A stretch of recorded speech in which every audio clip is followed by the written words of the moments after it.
welcome back. Welcome to September. We have not been recording this program, Seniorities, for a couple of months, having taken the summer off or just seen the summer whiz by, I guess. The summer whiz by is probably better, yeah. So here we are, and just wanted to catch you up, do an update, I guess, on what we have been doing this summer, a little bit or a lot, as much as we can, about the senior center building project and where we are, a status update, and then as well just to talk about a couple of upcoming events. And who are you again? And my name is Linda Hayes. I am the director of the Senior Center and the Council on Aging in Scituate. I've been here for 4.5 years now. Amazing. And I'm J.D. Miller. I'm chairman of the board currently of the Council on Aging. So we have both been involved with the Public Building Commission, which is the committee that is charged with has been charged and will continue to be looking at the Senior Center building project and the steps involved in getting there, getting the project online, so to speak. So they have been meeting monthly, and we've been involved with them since March. Right. And we wanted to try to at least summarize and let everyone know what has happened in the summertime in the last month or two. As Linda said, the commission, the Public Building Commission, has been meeting generally on a monthly basis and recently every couple of weeks. So if we go all the way back to June, again, the town hired Joel Bargman from Bargman, Henry and Archetype as our architectural designer for a new senior center building. Joel, I think it's easiest probably to summarize. It seemed like for July there was still some back and forth to try to define scope or define the details of the project between town administrator Jim Boudreau and Bargman.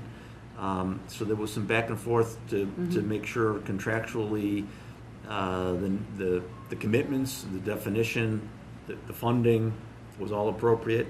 But Bargman jumped right in as quickly as he could, or before some of those documents were even signed, sealed, and delivered, I think, to begin to do some things along the lines of walking the property, bringing in some other analysts to begin to walk the property, to inspect to a degree, or at least render some kind of an opinion as to the layout, the design, the materials, etc., of the current building structure. Amazingly enough, and it's public knowledge, but amazingly enough, what we've seen, what you and I have seen on some diagrams are the detail of, for example, the elevation changes, both exterior on the layout and topography of the campus, as well as inside the former Gates building, B wing, A wing, C wing, and how many elevation changes, et cetera, are happening. There are... Which he documented. Which he documented really visually, which was very helpful for us to look at. There's without quoting, there's a 5-foot drop, for example, between the current entrance to the Gates building, I think, and the current entrance to the A gymnasium. So that's a lot of level changes just happening sort of as you walk down a street or down a set of stairs. So the Bargman has been walking through the building, has taken some analysis of environmental analysis of materials that need to be removed or abated no matter what happens with that building.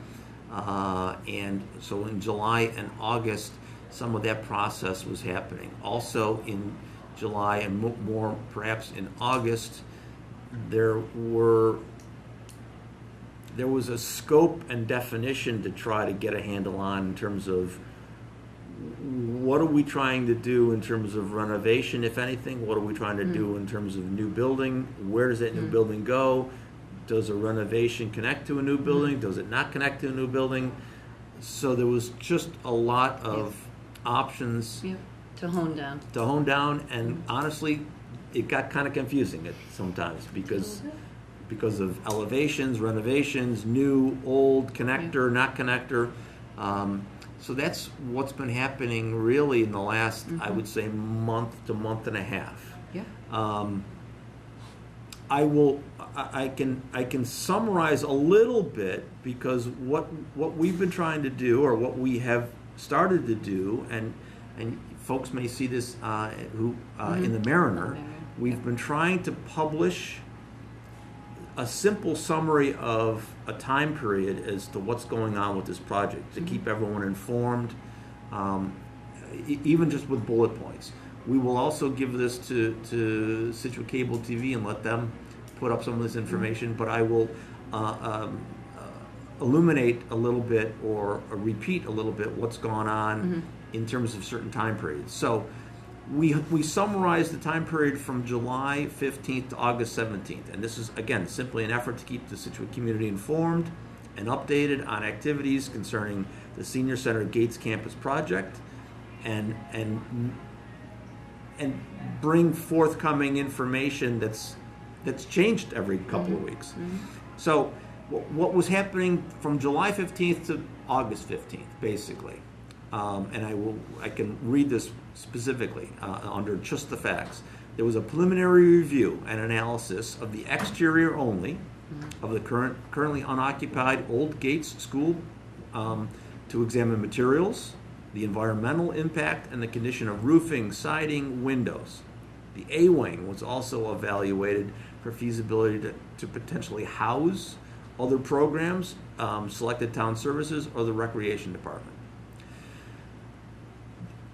Bargman and Henry met with the recreation department to discuss anticipated office needs. Bargman and Henry and staff met with Scituate Cable TV to review studio requirements as a potential use of some of that space over at the Gates campus.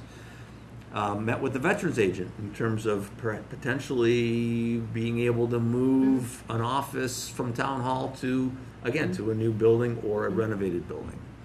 And met with my colleague here to my left, to your right, Linda Hayes, to review building requirements for the senior center, both administrative, program space, food service, common spaces, site placement, perhaps consideration and preferences on the Gates campus. So that was sort of a number of different meetings between the architect, Bargman, and local stakeholders, right?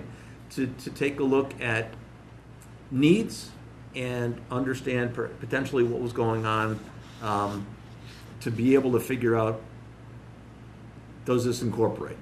So then we've also, the next 2 or 3 week time period that we looked at and defined under just the facts was August 20th to September 8th. So about a week or so ago. So Bargman and Henry completed the walkthrough for the Gates building to assess viability for any portion potentially for future use. And some of the conclusions that came out of those meetings, again, we touched on this just a second ago. There are literally 6 different floor level changes between A wing, B wing, and the connector entrance to those buildings. The floor to floor and the room to room ceiling heights are all different. Doors, entrances, restrooms, fire exits, stairs, none of them are handicap accessible, and none of them are compliant with current building codes. The outside topography, we mentioned that already. There are 10 different elevation changes that currently exist around those buildings. There are hazardous materials in the building that we've defined and uncovered. And then options to be reviewed for options from Bargman were being reviewed to try to define some of the, and summarize at least, some of the costs to tear down A wing, B wing, C wing, and keep the A gymnasium, or keep the gym. With considerations being for potentially renovated space someplace, and or incorporating some of the new spatial needs into a new building. So that's a couple weeks ago. Even since then, we've had another meeting And I think we've whittled it down from the Public Building Commission meeting to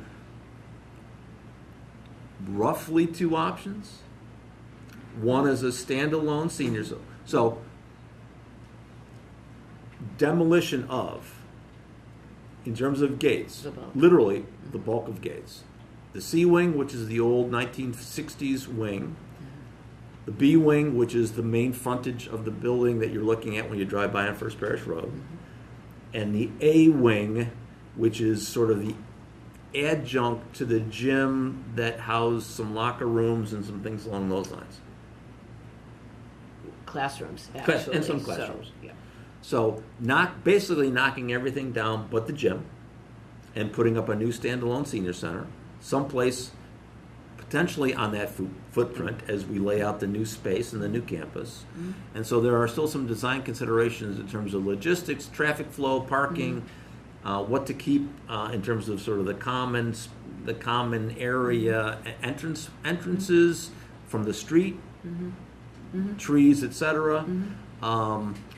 And where and how to sort of connect into or create synergy between the buildings. Right. So having a new freestanding senior center built, but with some addressing of the need to share space and or create new programs that consider what the recreation department might offer as well as what the senior center would like to be doing, and just creating synergy. Having a covered walkway that allows easier, safer, better access so that they can use our parking lot, use the senior center, or be there for programs, and then also go into the recreation gymnasium for a program, which currently might just be pickleball or badminton, which we do in which you either the use, Jenkins right. gym or the Gates Gymnasium, but the creation of other new programs that would just add to the offerings on both sides. Right.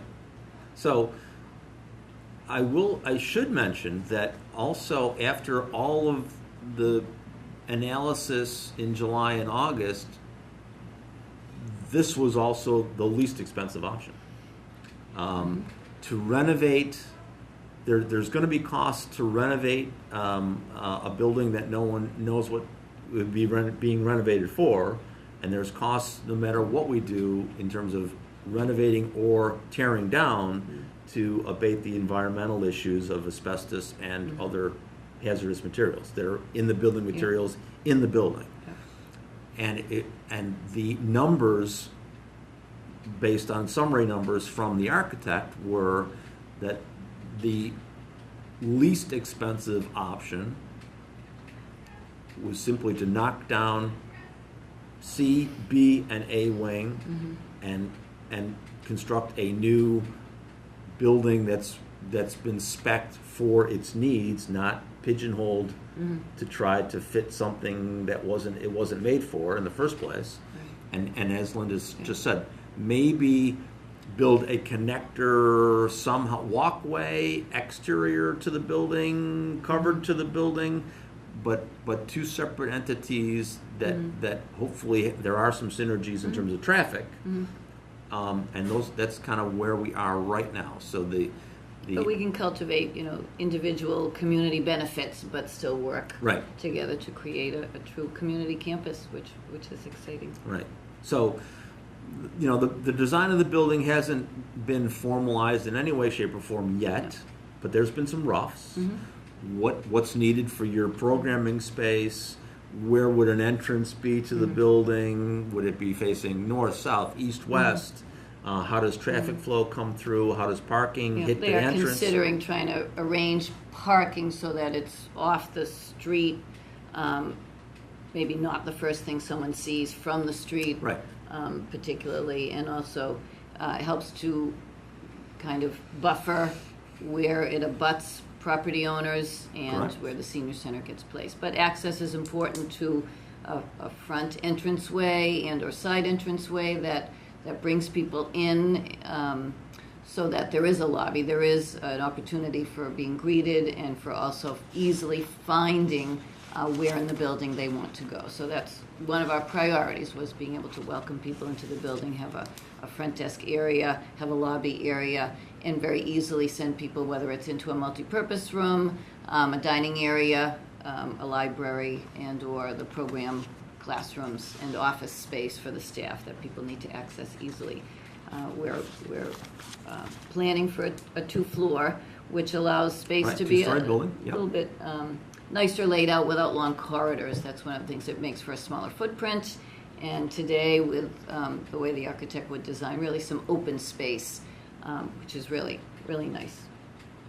Right, so that's kind of where, that kind of gets us current, I guess. And in 2 It's- weeks' time, September 25th, the Public Building Commission will once again receive a presentation from the architect with that idea laid out, Right. with a A little bit more, concrete a fashion. little more totally defined, but right, we know that that's the most cost-effective, cost-efficient, the least cost option. So the process of July and August, while confusing at times, Yeah. has deductively whittled Dennis, down yeah. to a couple of options that seem to make sense in terms of, again, in terms of cost, in terms of layout, in terms of usage, in terms of what's savable. And honestly, there's not that much that's savable over there other than the gym. So, Which does need to be updated. which and with, yeah, upgraded even the in gym's and got to of be updated, itself. absolutely, because if we're doing work on that, it's got to be brought up to code. So in terms of water, electric, entrances, disability, all that's got to be funded to bring that building even up to code to be able to be used effectively.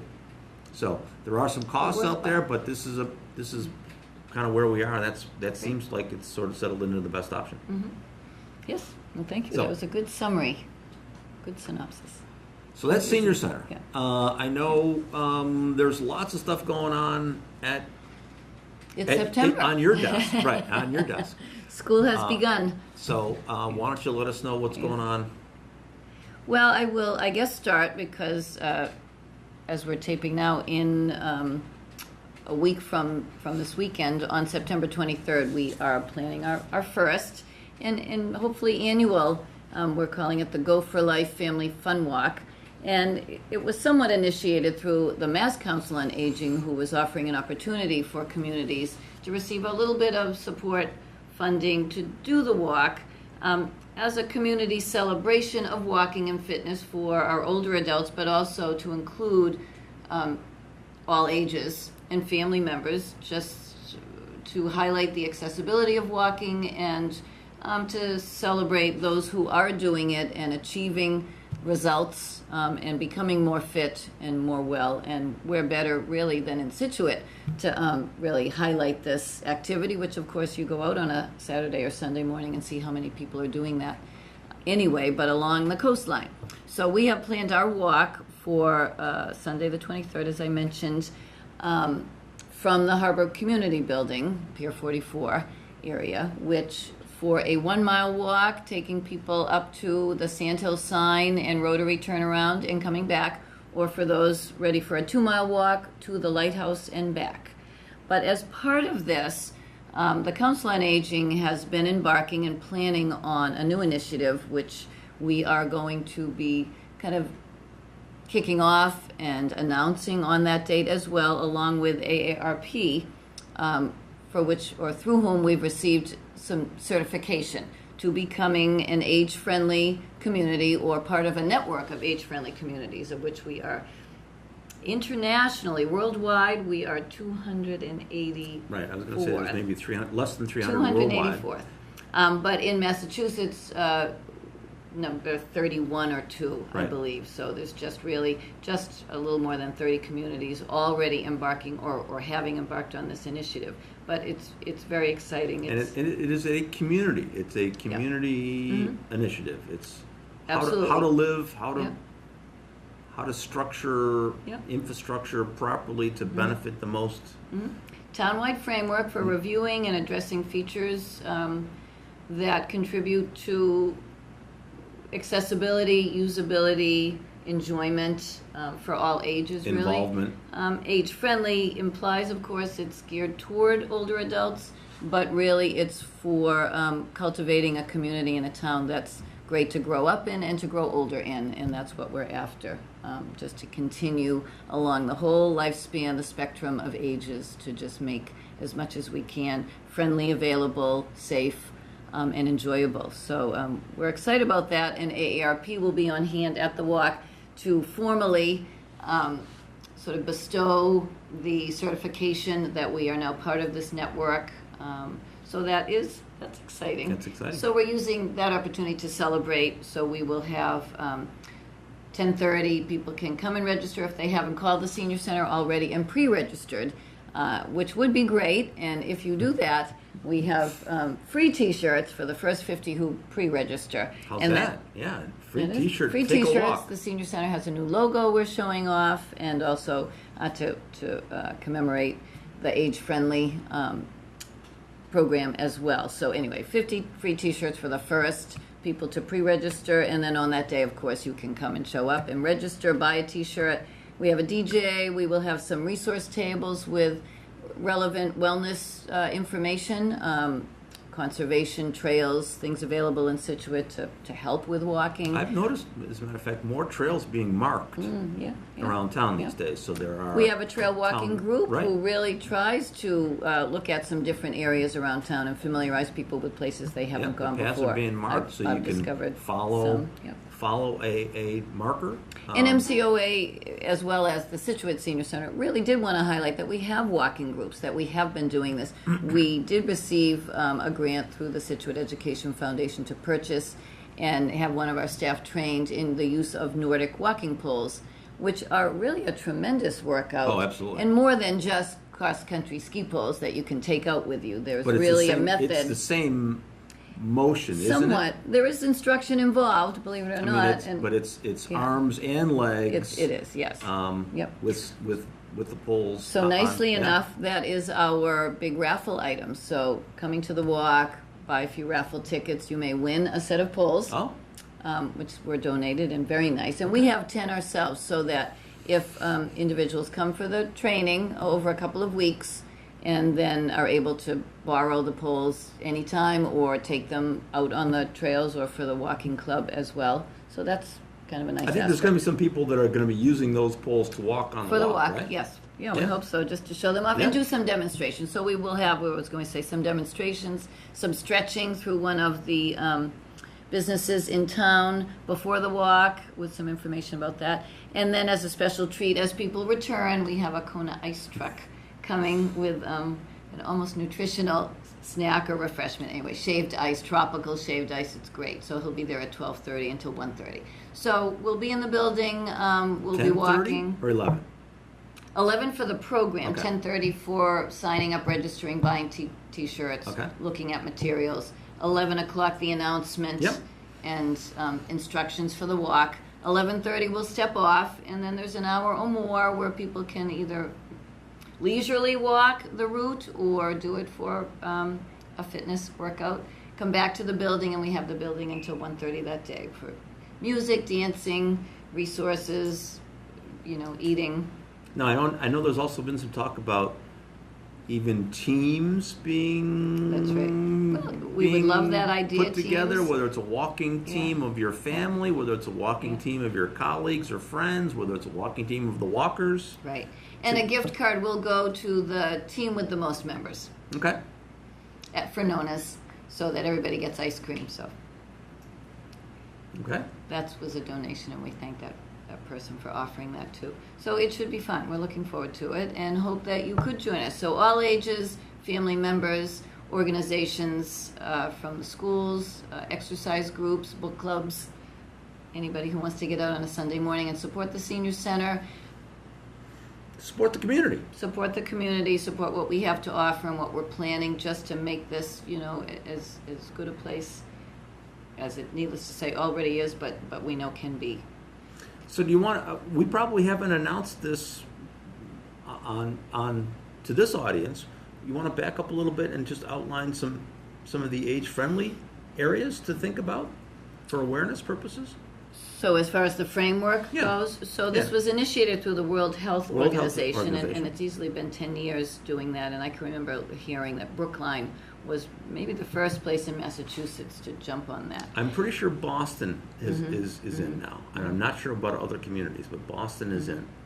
But from Boston to Western Mass to right now the Cape Ann region is doing it, and on the Cape, Yarmouth has been, gosh, it's been maybe 5 years since they had joined the network as well. But the framework involves 8 domains that would be addressed by a steering committee. So we're forming a steering committee that takes account of the multidisciplinary areas. So whether we're looking at outdoor spaces and buildings, transportation, housing, social participation, connection, respect and social inclusion for all ages, civic participation and employment, communication and information, and community support and health services. So those are the 8 domains. Some of them overlap and some can be combined. So when a committee gets together and decides, let's sort of assess what Scituate already has in place, what it does well, and then try and hone it down to what we could look at that maybe is a greater or more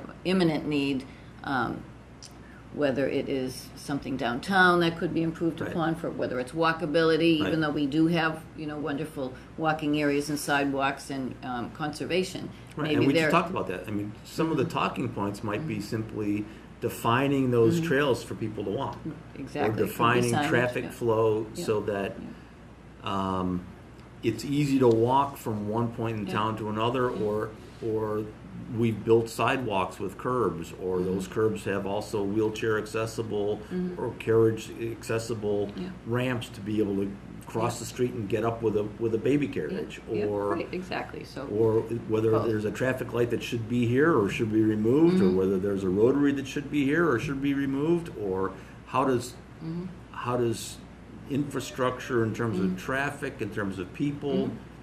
I mean, so that's just one of the talking points. There's a lot of layers, a lot of levels, but exactly, it's the movement acknowledges the increase in the population of older adults and how that is coming in here in Scituate. Of course, we know, and we've talked about, by 2030, 37% of the population will be over 60. At this point, we're looking at 29 to 32%, depending on whether you look at 60 or 65. But it's great, and it's only increasing, even with our total population numbers not really increasing. So it will be heavier on the older adult. But that aside, it really the age-friendly movement addresses the there's things physical to do to health stay healthy and social wellness for all ages. Yeah. For all ages. There's things to do to stay healthy that we're looking forward to connecting all of those parts. Right, and it might just be helping people who may be isolated have some social connection. Yep.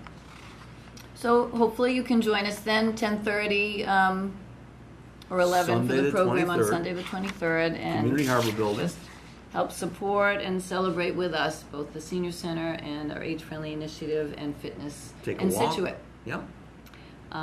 Otherwise, hopefully, please check out our newsletter. If you don't receive it, please call the Senior Center, and we will happily add you to the mailing list. You can come in and pick one up, see what's going on. We do have some new programs beginning this month, and a lot going on. So what are some of the new programs?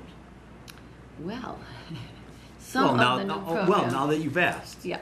Well, some are new and some are continuing, of course, but we've started a new memory training for which we had received a grant, again, through the Scituate Education Foundation. So that's a 4-week, weekly, 2-hour training session to improve some of our really common complaints as we age about our memories.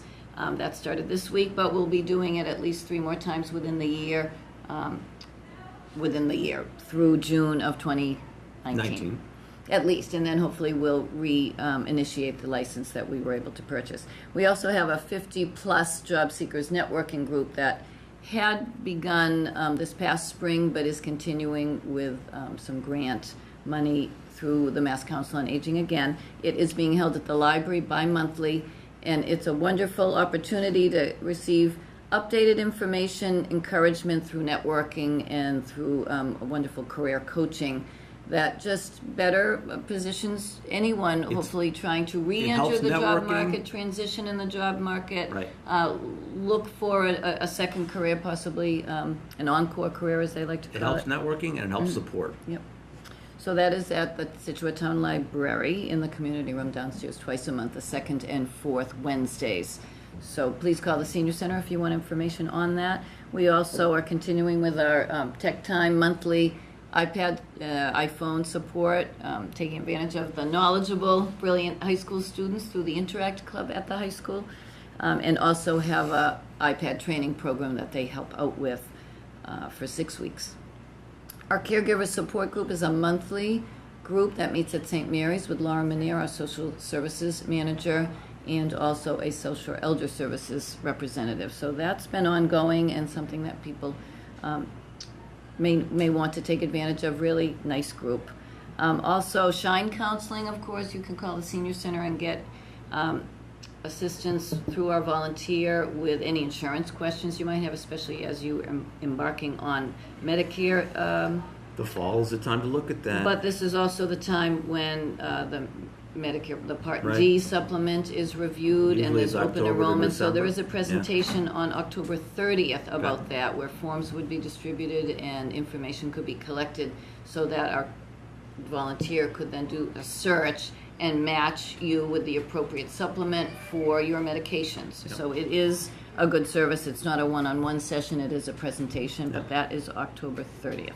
But that's confusing, and it helps to get clarification with that program. And then we have our Bob Jackman classes, our Scituate history with Bob Jackman, but it really runs the gamut. He talks about so many things, but we have our form of weekly lifelong learning with Bob on Wednesdays, and as well a Friday series.